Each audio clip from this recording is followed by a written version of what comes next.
अनेकांत education सोसायटीचे तुळजाराम चतुरचंद महाविद्यालय बारामती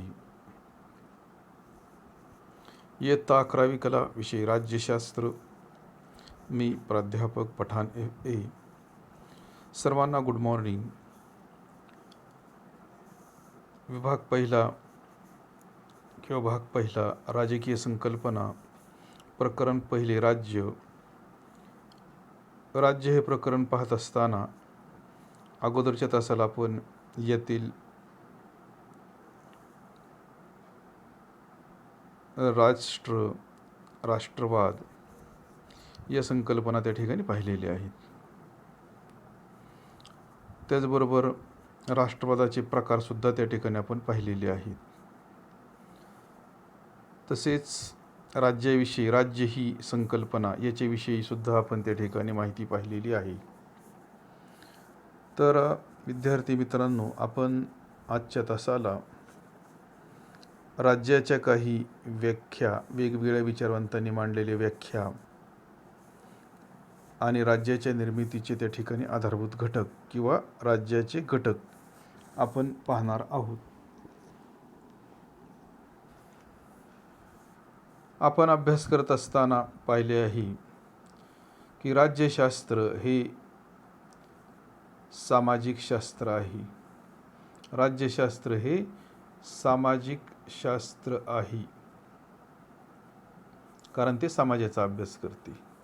तसेच ॲरिस्टॉटल या विचारवंताला आपण राज्यशास्त्राचा जनक असे म्हणतो, कारण त्याने राज्यशास्त्राला किंवा राज्यशास्त्रामध्ये त्याने नवीन नवीन संकल्पना आणण्याचा प्रयत्न केला आणि राज्यशास्त्राला एका वेगळ्या उंचीवर नेण्याचे काम त्याने केले, आणि म्हणून आपण ॲरिस्टॉटल या विचारवंताला राज्यशास्त्राचा जनक असे म्हणतो. तर व्याख्या पाहत असताना आपण पहिली व्याख्या ॲरिस्टॉटल या विचारवंताची पाहणार आहोत. मग ॲरिस्टॉटलने राज्याची व्याख्या काय सांगितलेली आहे, तर राज्य हा परिपूर्ण आणि स्वावलंबी आयुष्य असलेल्या कुटुंबांचा आणि खेड्यांचा संघ असतो. ॲरिस्टॉटल राज्याविषयी काय म्हणतो, तर तो असे म्हणतो की राज्य हा परिपूर्ण आणि स्वावलंबी आयुष्य असलेल्या कुटुंबांचा आणि खेड्यांचा संघ असतो, असे ॲरिस्टॉटलने राज्याविषयी म्हटलेले आहे. त्याच्यानंतर दुसरी व्याख्या आहे वुड्रो विल्सन या विचारवंताची. तो असे म्हणतो की एका विशिष्ट भूप्रदेशात कायद्यासाठी सुसंघटित केलेले लोक म्हणजे राज्य होय. वुड्रो विल्सन हा विचारवंत राज्याविषयी काय म्हणतो, एका विशिष्ट भूप्रदेशात कायद्यासाठी सुसंघटित केलेले लोक म्हणजे राज्य होय. त्याच्यानंतर तिसरी व्याख्या आहे प्राध्यापक लास्की. प्राध्यापक लास्की राज्य कशाला म्हणतो, तर तो असे म्हणतो की प्राध्यापक लास्की यांच्या मते, म्हणजे तो असे म्हणतो,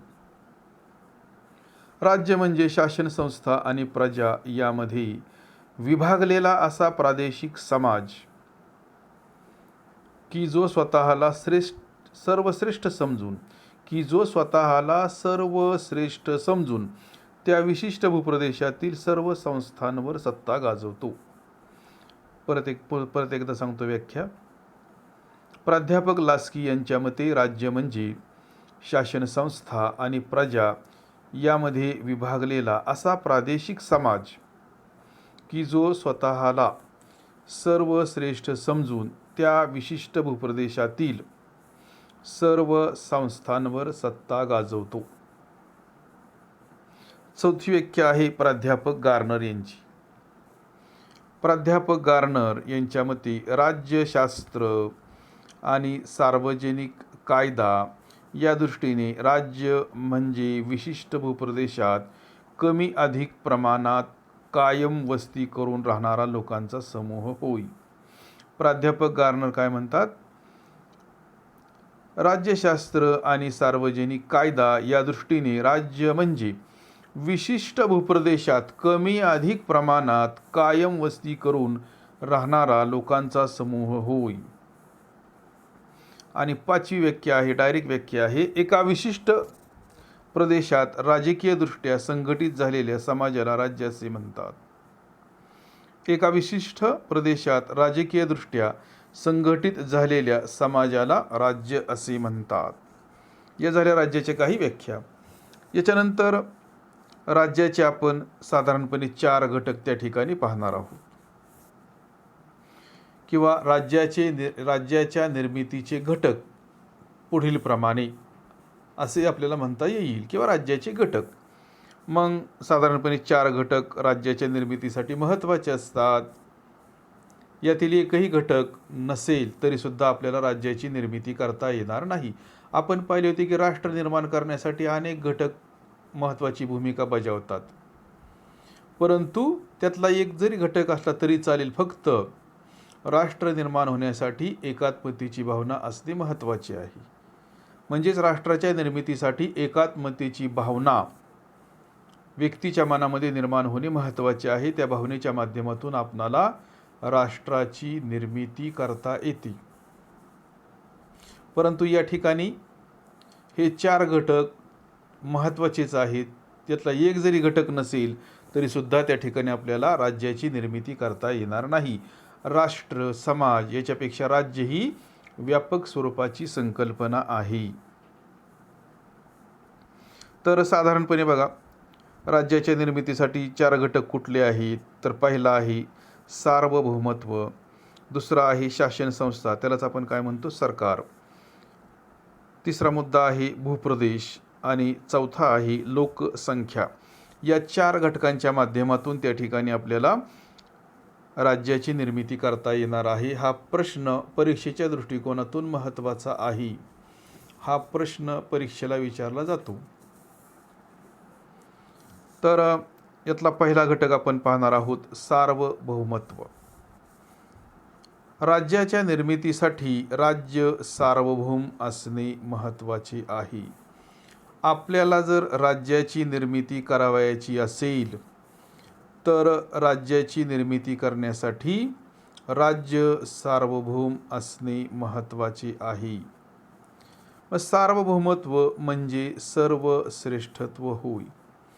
सार्वभौमत्व म्हणजे सर्वश्रेष्ठत्व होय. कधीकधी सार्वभौमत्व हा शब्द स्वातंत्र्य या शब्दाऐवजी देखील वापरला जातो. म्हणजेच कधीकधी बोलत असताना आपण स्वातंत्र्यासाठी सार्वभौमत्व हा शब्दसुद्धा वापरतो. परंतु जसे आपण अगोदरच्या तासाला पाहिले की आपण राष्ट्र, राज्य या ज्या संकल्पना आहेत एकाच शासन संस्था एकाच अर्थाने वापरतो, परंतु त्याचा असणारा अर्थ काय आहे, वेगवेगळा अशा पद्धतीचा आहे. आणि म्हणून आपण काय करतो, स्वातंत्र्य या शब्दाऐवजी सार्वभौमत्व हा शब्द त्या ठिकाणी वापरतो. तर या ठिकाणी या दोन्ही शब्दांचा अर्थ पाहत असताना आपल्याला सांगता येईल की परंतु या दोन्ही शब्दांचा असणारा अर्थ वेगवेगळा अशा प्रकारचा आहे. म्हणजेच या दोनही शब्दांचा असणारा अर्थ, त्याचं असणारं मीनिंग वेगवेगळ्या पद्धतीचं आहे. तर सार्वभौमत्वाचा जर आपण विचार केला तर सार्वभौमत्व हा शब्द कायद्याच्या चौकटीत बसणारा आहे. सार्वभौमत्व हा शब्द काय आहे, कायद्याच्या चौकटीत बसणारा शब्द आहे. तर स्वातंत्र्य हा शब्द काय आहे, राजकीय स्वरूपाचा आहे. तर स्वातंत्र्य हा शब्द राजकीय स्वरूपाचा आहे. म्हणजे सार्वभौमत्व हा शब्द काय आहे, कायद्याच्या चौकटीत बसणारा शब्द आहे, त्याला कायद्याचं वेटेज आहे. तर स्वातंत्र्य हा शब्द काय आहे, राजकीय स्वरूपाचा आहे. तर सार्वभौमत्वाचा जर आपण विचार केला तर सार्वभौमत्वामुळे राज्यसंस्था ही इतर संस्थांपेक्षा श्रेष्ठ दिसते किंवा असते. ज्यावेळेला राज्याजवळ सार्वभौमत्व असते त्यावेळेला राज्यसंस्था इतर सामाजिक संस्थांपेक्षा श्रेष्ठ असते. आणि म्हणूनच आपल्याला असे म्हणता येईल की मग राज्याव्यतिरिक्त इतर कोणतीही संस्था सार्वभौम नसते. 15 ऑगस्ट 1947 पूर्वी भारत हे राज्य नव्हते. 15 ऑगस्ट 1947 पूर्वी भारत हे राज्य नव्हते, कारण त्यावेळी भारतावर ब्रिटिशांची सत्ता होती. 15 ऑगस्ट 1947 पूर्वी भारतावर ब्रिटिशांची सत्ता होती आणि भारत ब्रिटिश साम्राज्याचाच एक भाग होता. भारत ब्रिटिश साम्राज्याचाच एक भाग होता. 15 ऑगस्ट 1947 या दिवशी भारताला म्हणजेच आपल्या देशाला स्वातंत्र्य मिळाले आणि भारत एक राज्य बनले. 15 ऑगस्ट 1947 पूर्वी भारत राज्य नव्हते, परंतु याच दिवशी 15 ऑगस्ट 1947 रोजी भारताला स्वातंत्र्याचा दर्जा प्राप्त झाला आणि भारत काय बनले? राज्य बनले. राज्याचा विचार करत असताना राज्य हे कायदेशीरदृष्ट्या सार्वभौम असते. राज्य हे कायदेशीरदृष्ट्या सार्वभौम असते आणि अशा सार्वभौम राज्याला स्वतःचे संविधान देखील असते. व्यवस्थित आहे का? राज्य हे कायदेशीरदृष्ट्या सार्वभौम असते आणि अशा सार्वभौम राज्यासाठी स्वतःचे संविधान देखील असते. म्हणजेच प्रत्येक सार्वभौम राज्यासाठी आपणाला संविधानाची गरज असते, आपणाला राज्यघटनेची गरज असते. तर भारताच्या राज्यघटनेचा विचार केला तर भारताची राज्यघटना, संविधान म्हणजे राज्यघटना, कॉन्स्टिट्यूशन असं त्याला आपण इंग्रजीमध्ये म्हणतो. तर संविधानाचा जर आपण विचार केला तर प्रत्येक सार्वभौम राज्यासाठी संविधान महत्त्वाचे आहे. प्रत्येक देशाचा तो महत्त्वाचा दस्तऐवज आहे. व्यवस्थित आहे का? भारताचे संविधान, भारताची राज्यघटना जगातील सर्वात मोठी लिखित राज्यघटना आहे. आणि जगातील सर्व देशांच्या राज्यघटना काय आहेत? लिखित स्वरूपात आहेत. फक्त ब्रिटन, की ज्याचा उल्लेख आपण इंग्लंड असा करतो, इंग्लंड या देशाची असणारी राज्यघटना अलिखित आहे. म्हणजेच इंग्लंडच्या राज्यघटनेतील बराच भाग हा रूढी, प्रथा, परंपरा यांच्यावर आधारित आहे. त्यातील बहुसंख्य भाग हा अलिखित आहे. थोडाच भाग त्या ठिकाणी लिहून ठेवलेला आहे. राज्यघटनेचे 2 प्रकार पडतात. एक म्हणजे लिखित राज्यघटना आणि दुसरा म्हणजे अलिखित राज्यघटना. तर लिखित राज्यघटना म्हणजे काय? तर जी राज्यघटना लिहून ठेवलेली असते त्याला लिखित राज्यघटना असे म्हणतात आणि जी राज्यघटना लिहून ठेवलेली नसते त्याला अलिखित राज्यघटना असे म्हणतात. तर जगातील सर्व देशांच्या राज्यघटना लिखित आहेत. फक्त इंग्लंड, ब्रिटनची राज्यघटना ही अलिखित स्वरूपाची आहे. राज्यघटनेचा किंवा संविधानाचा विचार करत असताना संविधानाच्या माध्यमातून प्रत्येक देशाला राज्यकारभार करता येतो, कारण याच्यामध्ये राज्यकारभार कसा करावा याच्याविषयी सर्व माहितीही दिलेली असते. याच्यामध्ये नागरिकांचे हक्क असतील, अधिकार असतील, कर्तव्य असतील, शासनाने निर्णय घेत असताना त्याची अंमलबजावणी करत असताना कशा पद्धतीने निर्णय घ्यावेत किंवा राज्य शासन संस्था किंवा राज्यातील जनता यांचे संबंध कसे असावेत याची सविस्तर माहिती त्या ठिकाणी संविधानामध्ये दिलेली असते. आणि म्हणून राज्यकारभार करत असताना राज्यकर्त्यांना, शासन संस्थेला मार्गदर्शन करण्याचे काम संविधान त्या करत असते. आणि म्हणून प्रत्येक सार्वभौम राज्यासाठी संविधान असणे महत्त्वाचे आहे. ज्याप्रमाणे 15 ऑगस्ट 1947 साली राजकीयदृष्ट्या भारताला स्वातंत्र्य मिळाले आणि 1950 पासून भारतीय संविधानाची अंमलबजावणी सुरू झाली.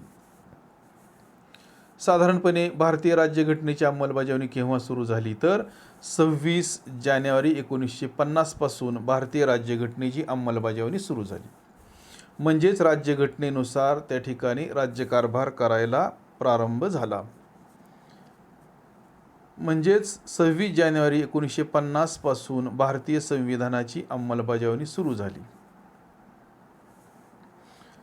साधारणपणे राज्यांतर्गत सर्व व्यक्ती आणि गट यावर राज्याचा पूर्ण कायदेशीर अधिकार असणे आणि कोणत्याही सत्तेच्या नियंत्रणापासून राज्यमुक्त असणे म्हणजे सार्वभौमत्व होय. व्यवस्थित आहे का? राज्यांतर्गत सर्व व्यक्ती आणि गट यावर राज्याचा पूर्ण कायदेशीर अधिकार असणे आणि कोणत्याही सत्तेच्या नियंत्रणापासून राज्यमुक्त असणे म्हणजे सार्वभौमत्व होय. सार्वभौमत्वाचे दोन पैलू त्या ठिकाणी पडतात. पहिला म्हणजे अंतर्गत सार्वभौमत्व आणि दुसरा म्हणजे बाह्य सार्वभौमत्व. सार्वभौमत्वाचे दोन पैलू त्या ठिकाणी पडतात. एक म्हणजे अंतर्गत सार्वभौमत्व आणि दुसरा म्हणजे बाह्य सार्वभौमत्व. असे आपल्याला सार्वभौमत्वाचे दोन पैलू त्या ठिकाणी सांगता येणार आहेत. तर याच्यानंतरचा जो मुद्दा आहे तो मुद्दा म्हणजे शासन संस्था किंवा त्यालाच आपण काय म्हणतो, सरकार असे म्हणतो. मग शासन संस्था किंवा सरकार हा राज्याच्या निर्मितीमधील महत्त्वाचा दुसरा घटक आहे आणि राज्याची निर्मिती होत असताना या घटकाला अनन्यसाधारण अशा पद्धतीचे महत्त्व आहे. मग शासन संस्था किंवा सरकारचा जर आपण विचार केला तर आपल्याला असे सांगता येईल की प्रत्येक सार्वभौम राज्यासाठी राज्य चालविण्याकरिता स्वतःची शासन संस्था असणे महत्त्वाचे आहे. राज्याला जर राज्यकारभार करायचा असेल तर अशा राज्याला स्वतःची शासन संस्था, अशा राज्याजवळ स्वतःचे सरकार असणे महत्त्वाचे आहे किंवा असते. शासन संस्थेच्या माध्यमातून राज्यासाठी आवश्यक असणारे कायदे तयार केले जातात. म्हणजेच राज्यासाठी आवश्यक असणाऱ्या कायद्यांची निर्मिती कोण करते, तर राज्यासाठी आवश्यक असणाऱ्या कायद्यांची निर्मिती शासन संस्थेच्या माध्यमातून त्या ठिकाणी केली जाते. मग कायद्याचा जर आपण विचार केला, कायद्यांच्या माध्यमातून किंवा शासन संस्थेच्या माध्यमातून राज्यामध्ये शांतता आणि सुव्यवस्था राखली जाते. म्हणजेच राज्यामध्ये शांतता आणि सुव्यवस्था निर्माण करण्याचे काम शासन संस्थेच्या माध्यमातून त्या ठिकाणी केले जाते. राज्यामध्ये शांतता आणि सुव्यवस्था निर्माण करण्याचे काम, राज्यामध्ये शिस्त लावण्याचे काम शासन संस्था किंवा सरकारच्या माध्यमातून त्या ठिकाणी पार पाडले जाते. राज्य संस्थेमध्ये राज्यातील सर्व व्यक्तींचा समावेश होतो, तर शासन संस्थेमध्ये त्या ठिकाणी काही ठराविकच लोकांचा समावेश होतो. राज्यामध्ये सर्वच व्यक्तींचा समावेश होतो, प्रत्येक नागरिकाचा. तर शासन संस्थेमध्ये काही ठराविकच लोकांचा त्या ठिकाणी सहभाग असल्याचे आपल्या निदर्शनास येते.